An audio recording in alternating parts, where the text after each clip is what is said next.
Hey guys, it's Carl. So I just got back from a special little hands-on period of the brand new Samsung Galaxy S23 series. So 3 devices as per usual, the S23 Ultra, the flagship S23 Plus, as well as the standard S23. This will be your very first look and unboxing of the new device. So I got to take a look at my favorite colorway, which is labeled as just green. 4 different colors this year. So we have, of course, the green, which I mentioned, which is very much like a camo. It almost looks a bit like an olive green. We also had cream, lavender, and phantom black. And this year round, the phone is kind of inspired by nature. So obviously the colors, but as we get into a lot of the design and a lot of the sustainability around the phone, so a lot of recycled plastics. Coming in from the actual box, once again, 100% recycled cardboard, very slim. We're not really getting too much inside, but you actually see this year around the little green color of the phone. On the front, of course, it says Galaxy S23 Ultra. Underneath, we actually have a bit of a piece of cardboard blocking the phone, and removing that, you can see your very first look at the device. So it has those iconic 3 camera rings. That's kind of your first look at this colorway, and off to the side, you can actually see all 4 colors kind of lined up. Within the rest of the box, nothing else underneath, and on the back side of the box, that's where we have the USB-C cable, warranty info, user manuals, all that I know we love to read for nighttime reading. Obviously no power brick, no extra accessories. That's come pretty standard for most Galaxy devices these days. And removing the little black piece of plastic on the front, ever so satisfying.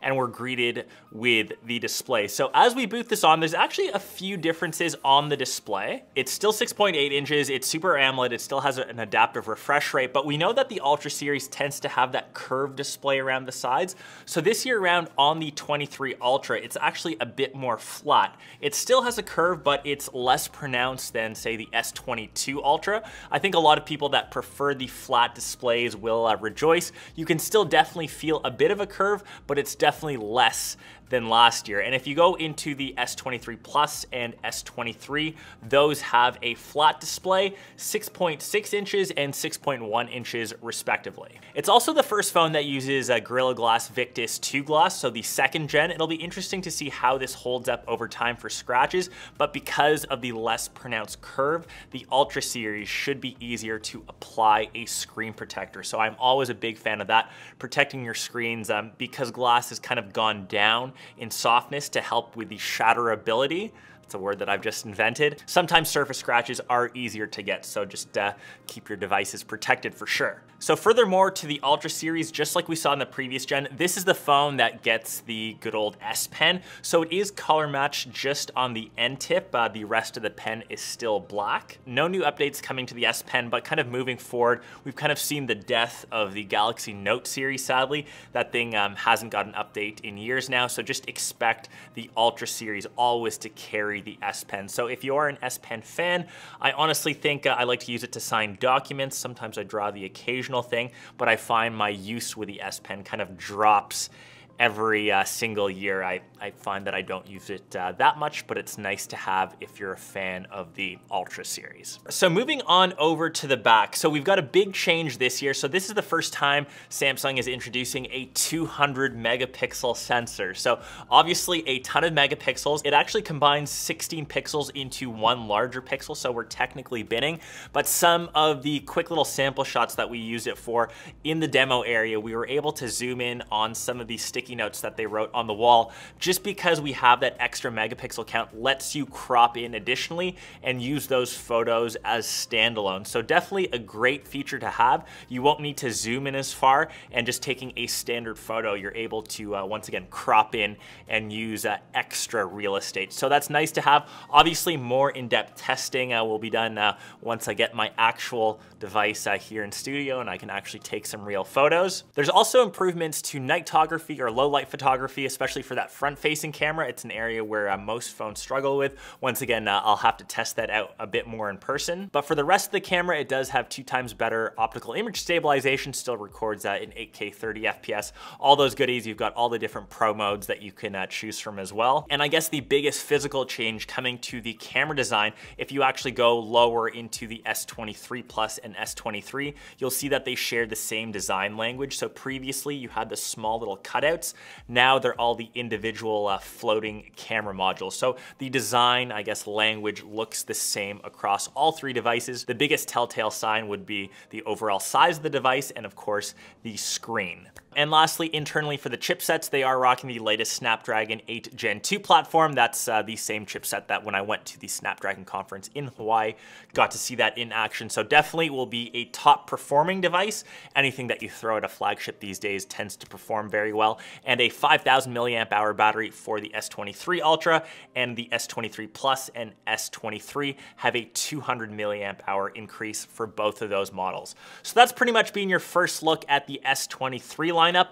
Let me know which your favorite colorway was, which one you're gonna grab. I'm definitely eyeing the green as my personal daily. I definitely think Samsung should have called it some sort of olive NATO camo. That still fits into the whole nature theme, but obviously I'm not in charge of Samsung's color naming scheme. What's up guys, Saf here on Supersaf TV, and it's here in the studio, the Samsung Galaxy S23 Ultra. One of the first videos with this in the world, so a thumbs up for your boy would be appreciated. Now I know guys, I know it looks a lot like the S22 Ultra. We'll do a side-by-side comparison later on in the video, so stay tuned for that. Let's initially get it out of the box. So a slightly different design for the box. We do have a picture of the S23 Ultra rather than the traditional S. And this box has been made with 100% recycled materials, which is great. Now we are immediately presented with what seemed like a black version of the S23 Ultra, but this is just a back cover, which is made out of paper. And then we are presented with the S23 Ultra. We're gonna put that to the side for a second while we see what else we get inside the box. And inside the top portion of the box, we do have a pack which includes the SIM card tool, some paperwork, as well as a USB Type-C to USB Type-C cable. And no, we do not get a charger included out of the box. I have to keep saying this because people still ask, why is there no charger? There hasn't been a charger for the past few years, people. Now let's get to the device. So we do have a paper screen protector, which we'll remove. Always so satisfying. And here it is, the S23 Ultra in all of its glory. Now this is the cream version. It's also available in a phantom black, green, as well as a lavender. Although there are some exclusive colors that you can get directly from Samsung.com. There's a graphite, a sky blue, a lime, as well as a red. Now if you are thinking of buying the S23 Ultra, let me just tell you that you can get up to $150 of exclusive instant Samsung credit using my special affiliate link down in the description below. And you'll also be able to get double the storage, 512 gigabytes for the price of 256 gigabytes. So once again, don't forget that link. Anyway, back to the S23 Ultra. Now, you can tell straight away that this is a very incremental update in terms of the design at least. Now, if I do bring it in the S22 Ultra for a side-by-side comparison, you can see that things are very familiar.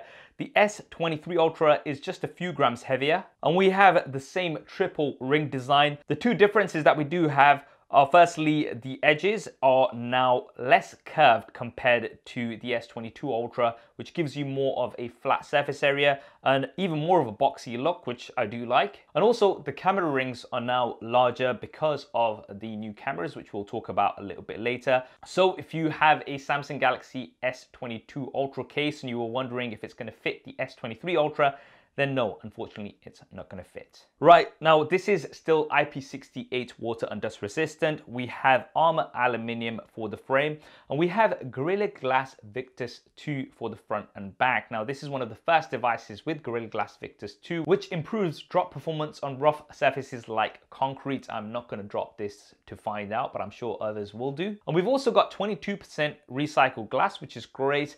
And we've got double the recycled components compared to what we had last year. So there's 12 recycled components instead of 6. Now let's turn this around and take a look at the display. Once again, the display is very familiar. We've got the Infinity O cutout, which allows me to get very creative with wallpapers. And this is a beautiful display, dynamic AMOLED 2X technology for great colors. You do have Quad HD Plus resolution, which makes things very sharp. An adaptive refresh rate with 120 Hz, making things very smooth.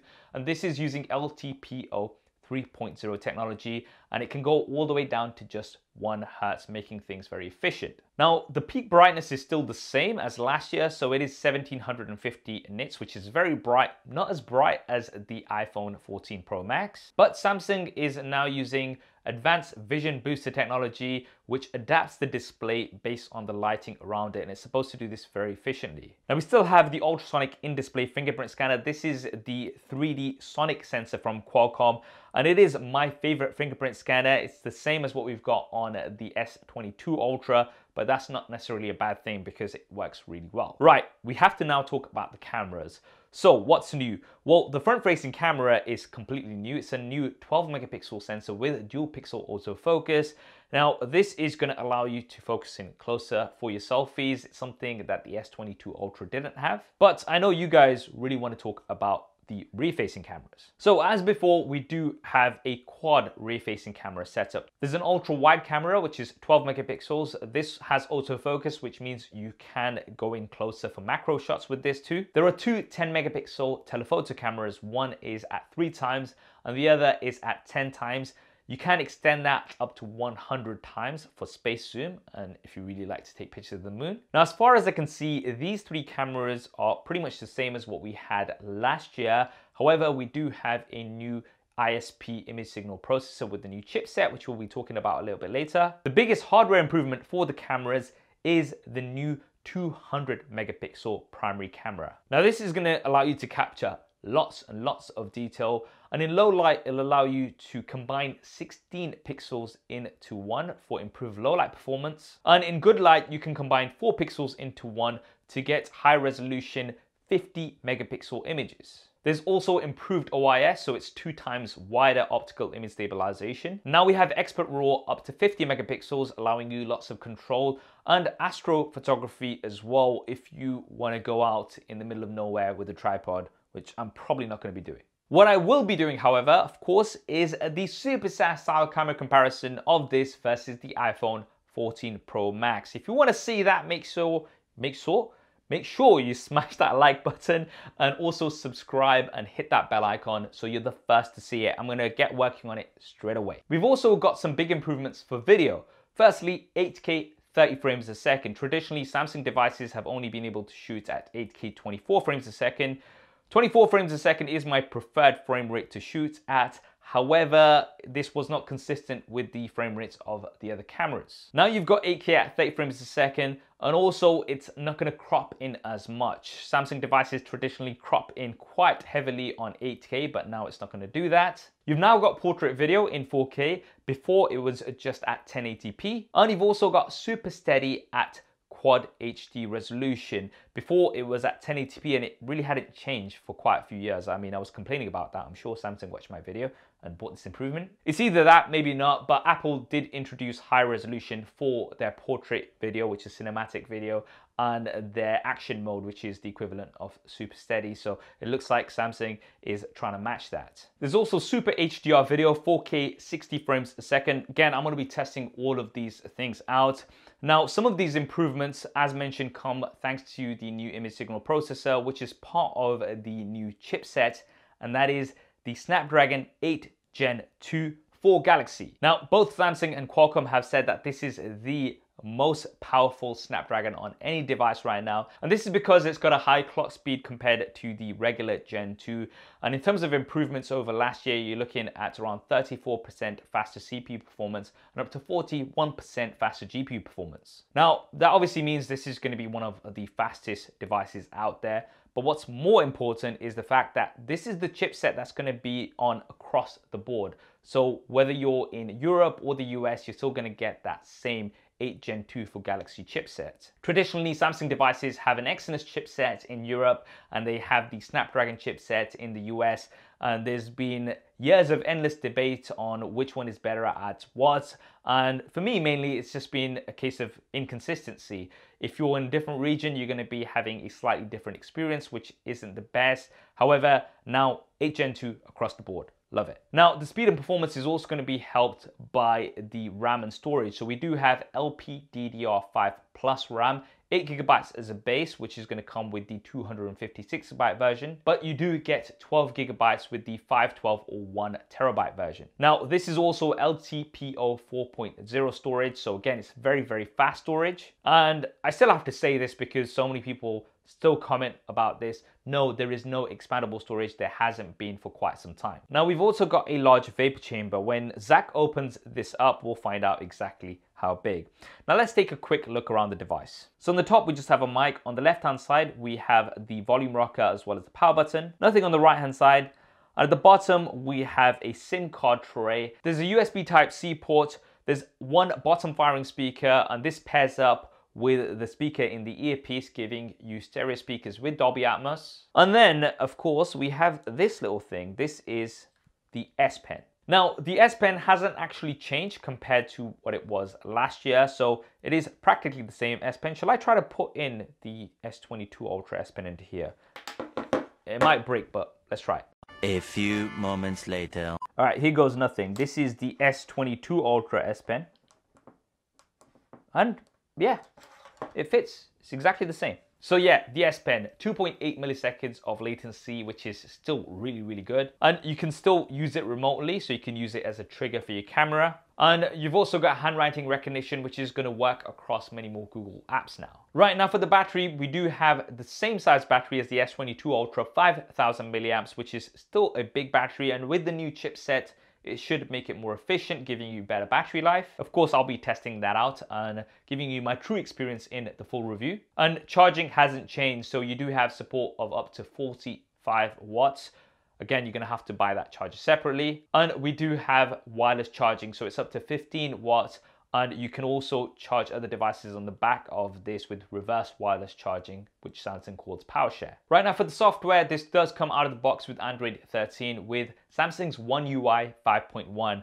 Samsung has promised 4 generations of Android OS updates and 5 years of security updates, which is some of the best out there. Finally, pricing. So this does start at the same price as the S22 Ultra did last year in the US. So that's $1,200, and for that price you're going to be getting double the storage, 256 gigabytes. However, if you use my affiliate link down in the description below, you'll actually get 512 gigabytes for that price of $1,200. Plus, you can also exclusively get up to $150 of instant Samsung credit. Now, these offers are not going to last too long, so if you are thinking about it, do act on that soon. There's also some good trading deals, although they are not as good as last year. If you are in the UK, however, the price has increased, so it starts at £1,250, but that is for the 256 gigabyte version. So if you compare it to the S22 Ultra 256 gigabytes that we had last year, then that is the same price. Plus, you still do get the offer of 512 gigabytes for the price of 256. And that is the Samsung Galaxy S23 Ultra. What are my first impressions? Well, of course, this is an incremental update, but I'm really excited about the new chipset and the new cameras. Now, I know a lot of you guys are going to be asking me, is it worth upgrading from the S22 Ultra to this? Now, my first impressions are, no, the S22 Ultra is still a great device and you can hold on to it for at least another year, maybe a few more. But if you are coming from maybe an S21 Ultra and you're thinking of upgrading, or maybe even the Note 20 Ultra, then I think this will be a good upgrade. Thanks for watching. If this video was helpful, like, subscribe, and turn on your notification bell for more videos like this. I'm ICJ, and this is mrwhosetheboss. Catch you in the next one.